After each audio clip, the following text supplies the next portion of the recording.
নমস্কাৰ প্ৰিয় দৰ্শকসকল, মই জ্যোতিৰাজ কাশ্যপে লৈ আহিছোঁ আজি এটি কবিতা আৰু কবিতাটিৰ নাম হৈছে প্ৰেম। আৰু কবিতাটি আগবঢ়াৰ আগমুহূৰ্তত আপোনালোকক এটা অনুৰোধ কৰিবলৈ বিচাৰিছোঁ আৰু সেই অনুৰোধটো হ'ল যে যদি মোৰ চেনেলটোত আপোনালোক নতুন দৰ্শক হিচাপে আহিছে তেতিয়াহ'লে চেনেলটো লাইক, কমেণ্ট, শ্বেয়াৰ আৰু ছাবস্ক্ৰাইব কৰিবলৈ একেবাৰে নাপাহৰিব। এতিয়া বলক আমি কবিতাটিৰ দিশে আগবাঢ়োঁ।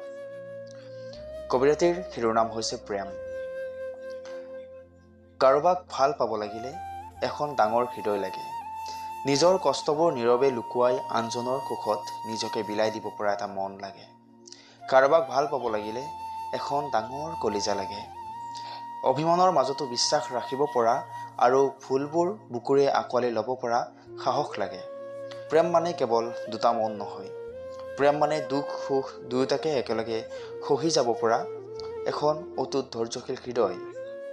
যিয়ে ভাল পাব জানে সেইজনে ত্যাগ কৰিব জানে, কাৰণ সত্য প্ৰেমৰ নামেই হ'ল নিস্বাৰ্থতা আৰু গভীৰ অনুভৱ।